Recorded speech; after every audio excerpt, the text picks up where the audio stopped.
Questions. How are you? I'm okay. I'm trying to get this thing set up for my phone. So give me a second. Sorry about that. Not at Okay.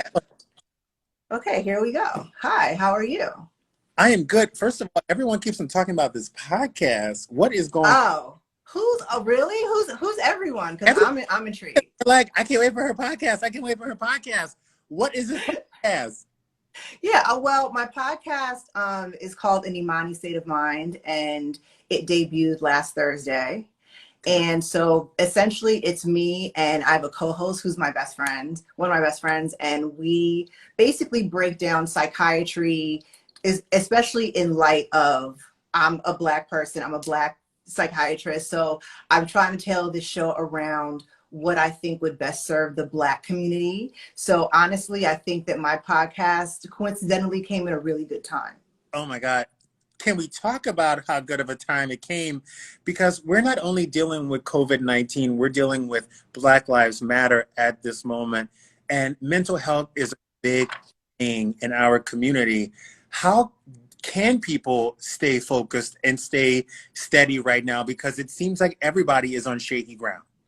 Yes, I would agree, but especially for Black folks, right? So one of the things that I have been telling my patients pretty much since coronavirus caused like us to be all on lockdown is we really need to try to limit our media consumption, right? So I personally will give myself only 10 to 15 minutes to read the news. I don't watch the news because watching the news, right, watching the news, or even like being on social media. And I remember when people were reposting the video of George Floyd, I don't need to personally watch that. No. I don't need to watch that. I can read about what happened and that's enough for me. Yeah. So it's and honestly, the last podcast or my very first podcast last week, I had discussed the fact that when Black people view unarmed Black people being accosted or harassed by the police or just witnessing police brutality, we actually end up we end up like internalizing that more. And because we're Black people, like you're a Black person, there's certain things that like we won't say in mixed company, Yes. right? So for somebody like me, and I'm sure this happened to you too, I knew a lot of Black men who were really, really affected by George Floyd's murder Yeah. and were having anxiety and couldn't sleep. And I mean, it's very hard. I mean, we've both learned how to do it, right? We both learned how to take our feelings surrounding something that is egregious and horrible, right, and stuff it down, and nobody needs to know. You know why? Because maybe before George Floyd, no one, like, it's not that no one cared, it's just that no one really was willing to acknowledge the fact that we have to live separate lives, And right? that's And it's because now you cannot act like you don't see it. exactly. So even for me, what I've been saying over the past couple of weeks is, I find it real interesting that, George Floyd, what happened to him was absolutely horrendous and terrible. But when Trayvon Martin got shot, right, and when Tamir Rice got shot, these are both children. Yes. So why wasn't the outcry the same back then as it is now? And I'm sure it's because of COVID and we're not really engaging in most of the activities that we used to be engaged in. But I'm happy that it took George Floyd to make this an issue and Breonna Taylor and everyone else. But in my mind, I'm like, why couldn't everyone feel that way when it was two Black boys, like children, I that think were killed, murdered? it was the perfect storm. I think the cell phone footage changed the game because Mm-hmm. no one could even say that it was an act. Like at that point, Kind of, but then remember what happened to Rodney King. We saw the video.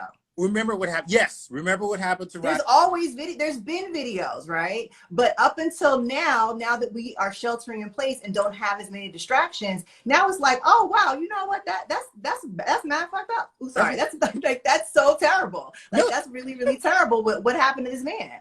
I just didn't expect for it to reach a global level, so I'm happy to see that. but I also think that, and correct me if I'm wrong, my parents' generation thought I have it better than my parents had it. So this is a status quo. And then my grandparents' generation was like, we have it better than X, Y, and Z. So this is the status quo. This new generation of people are like, I am not raising kids, in a, Right. I can't let my children go outside. Like, this is enough. And I can't Right. get my dressing curl or my nails done. We're going to have to talk. Right. Right. Exactly. I mean, I wish I could say that I share the same sentiment because I mean, I'm a Black person. I've been a Black person my whole life. And I always was taught ever since I was probably about 5 or 6, like, Imani, these are the things that are probably going to happen to you. You're going to get called the N-word with a hard R. Okay. So just prepare yourself for it. Okay. But, for someone like me, people will say, oh, well, but it's 2020. Like, how is it still happening? I'm like, do you want to really know why it's still happening? You want me to tell you why it's still happening? Because this country, the laws that have been codified were not done in our favor. 100%. 100%. It's so weird that you say your parents warned you that you're going to be called that hard R word. Do you remember the first time someone called you that? Of course. Of course. Actually, it wasn't directed to me, but it was directed to a really good friend of mine that I grew up with, and we were at the same school.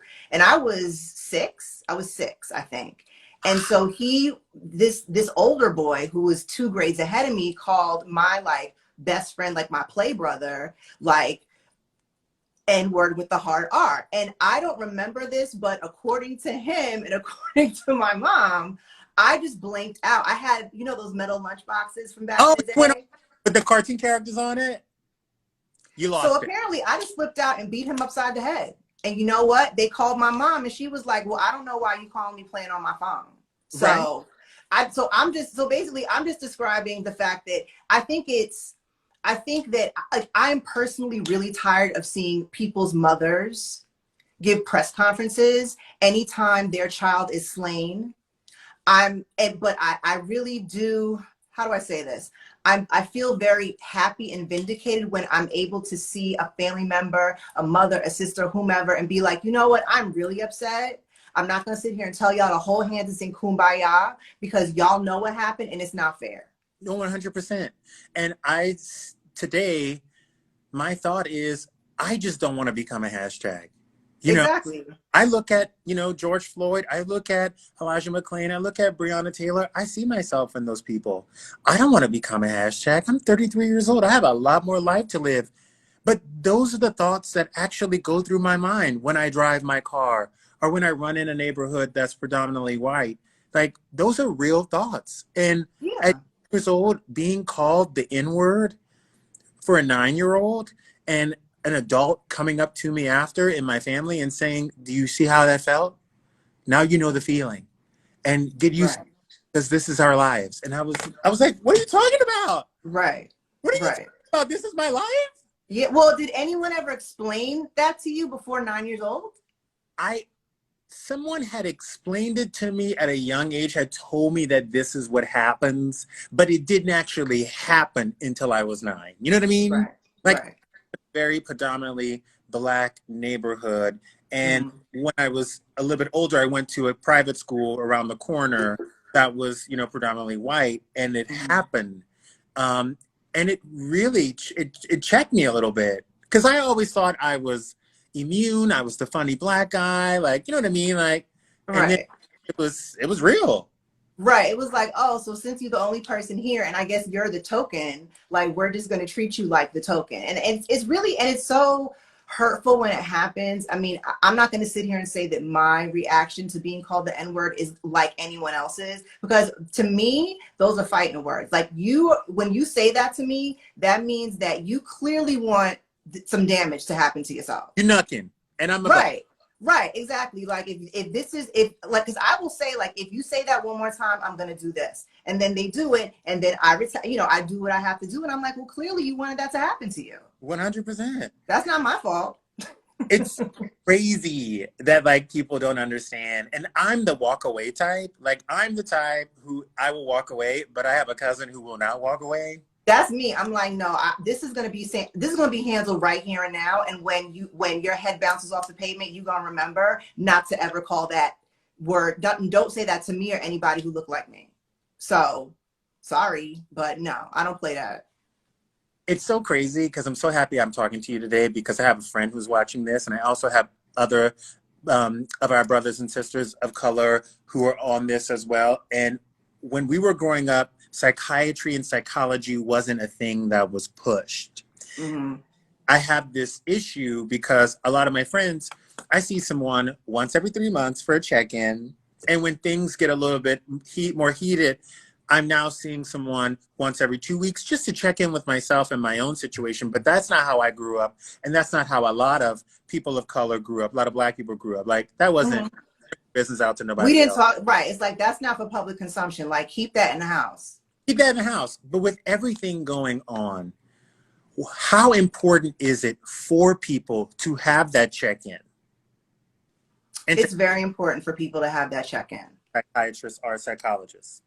It's very important. I think I mean, the one thing I can say, even though people want to talk bad about millennials all the time, but you just made a really good point. Like, they're basically like, here's the thing, we're not doing this no more. Like the buck stops here, right? So yes, traditionally and even currently, there are still, like, Black people still represent they're underrepresented when it comes to seeking mental health care services, right? And I think it's changing.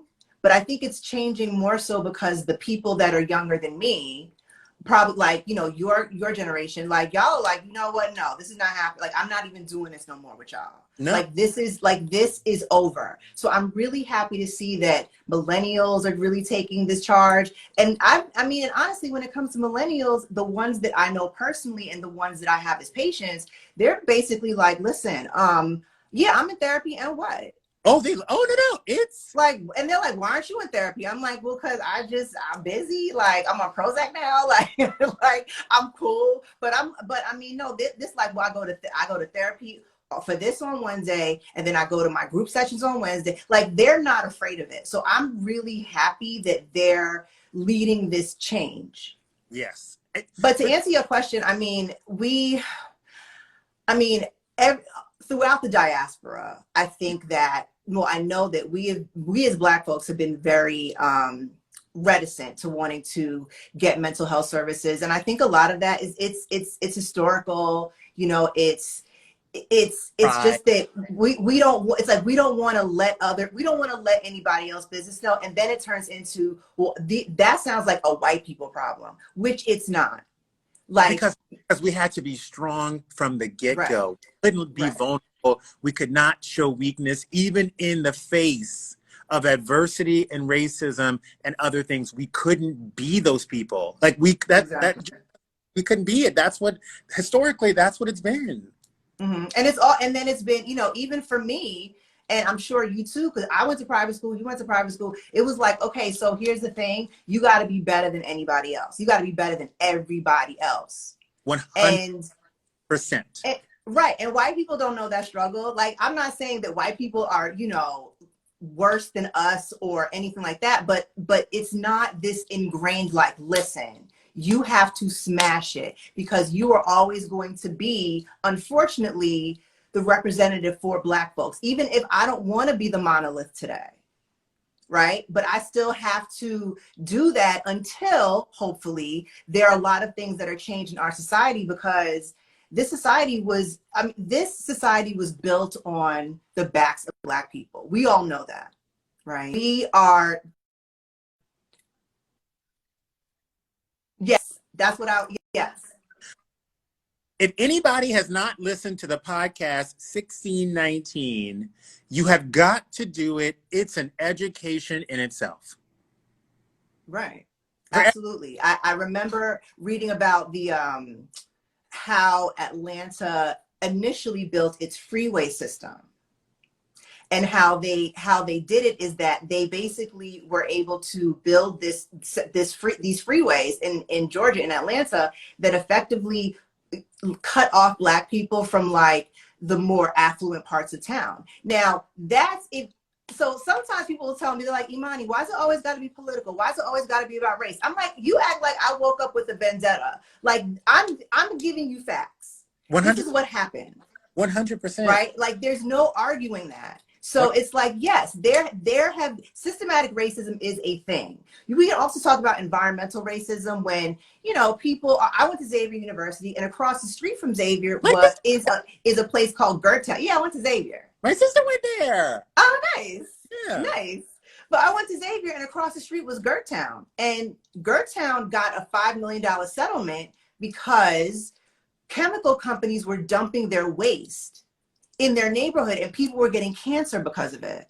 Girl. So there are so many levels on, we haven't even scratched the surface yet when it comes to what non-Black folks need to know about how we have to live and what we have to accept. We are not even going to talk about those levies. Okay, we're not even going to go there. Yeah, no. I mean, that's what I know. Because I'll just get too mad, and this interview will take forever. Right. This is my job.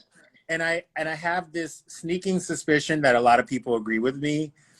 When people ask me, oh, what can I do? Like, how can I help and how can I make change? I tell people who have children, I'm like, you guys, if you pay for school, you have more control than you think. If you get your girls together, 40 of those cackling women, pour some wine and go sit at a city council meeting or at a school board meeting, you can make change. Yeah. I have 4 years of physical education.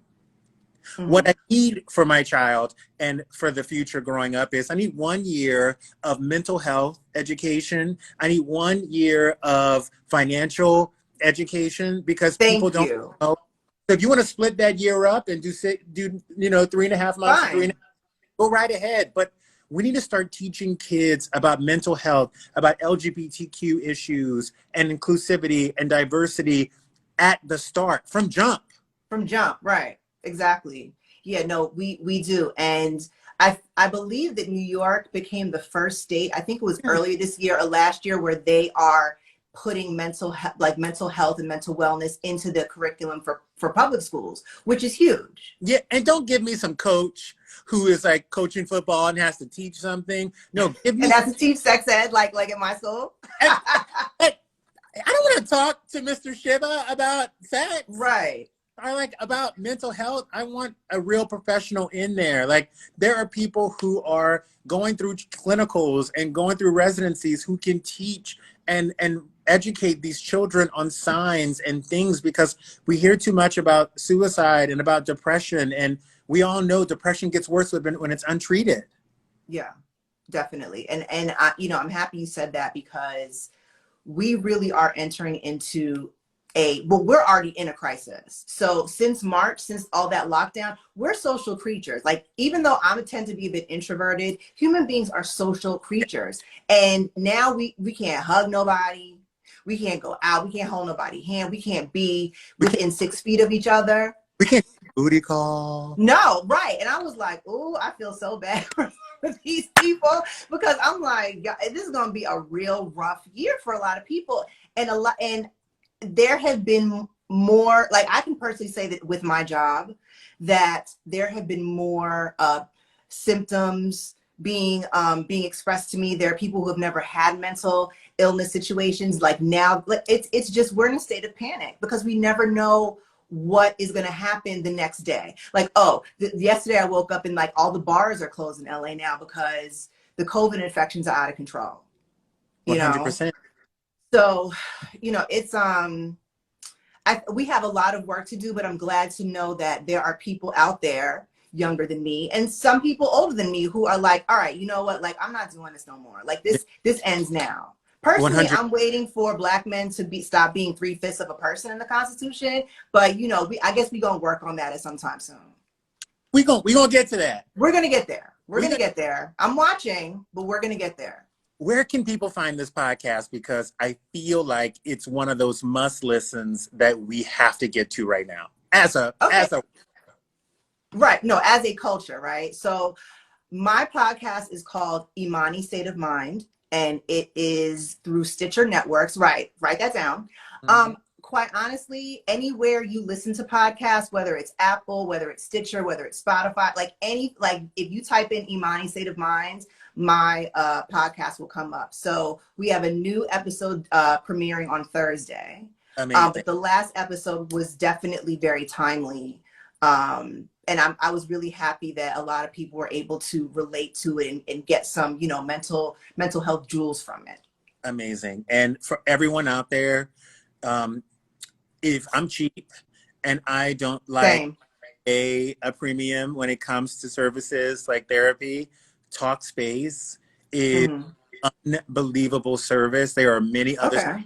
there that you can call from the comfort of your own home and talk to a therapist. Sometimes, if you have insurance, there's like this portal that you can go to, Doctor on Yep. Demand, and you Hmm. can get on there as well. And there, NAMI is an Oh, it's unbelievable. amazing. Yeah, the NAMI National Association for the Mentally Ill. NAMI is dope. It's NAMI.org. And there's usually a NAMI headquarters in every major city. and NAMI will hook you up. And when I No, say they hook you, will. NAMI will hook you up. They Um, will. They thank you. will. I really appreciate you being Thank here. you. Thank you. Before we leave, I just want to say one thing. Okay. So I've been having a great day. You know, this Monday, I'm out here killing it. But can we please remember that Breonna Taylor's murderers are still in the, like, they're still running around. You know, I saw what's the name who, you know, looked on as George Floyd, you know, got killed up in Whole Foods last week, like Elijah McClain. There are so many people that we're just finding out about. Elijah Yeah. McClain happened what, like 8 months August, ago? August of last year, almost a year ago. Right. Like, so all I'm saying is we need to remember their names, say their names. We need to not get complacent. We have to keep pushing because this needs to end now. It should have ended a long time ago, but I don't want to keep dealing with this for the rest of my life. And I don't want my son to have to deal with it either. Say their names in these comments. Elijah McClain, Breonna Taylor, 104 days. Breonna Taylor's killers are still on the loose, still employed, Still employed. and still going to Whole Foods and still watching Netflix. Right, like still enjoying their whole life. But you know what, no, that's not what, that's completely unacceptable. So yes, in the comments, if y'all can say their names, that, like, we just need to keep reiterating that because this has got to stop. 100%. I love you. And girl, you just flipped me upside down today. Well, that's good. I mean, I hope it's good. No, it's good. It's good. And you know what? I'm going to have to come on your podcast. I mean, yes, like, listen, hit me up, okay? Like, DM me, whatever. Like, yeah, that would be great. I'd love to have you on. No, we're going to do it. We're going to do it. I love you. Oh, Congratulations. thank you. Love you too. And thanks for listening to my podcast. And everybody, my new podcast, Imani State of Mind, new episode Thursday, wherever you listen. I'm in on that. I'm in on that. Okay, good.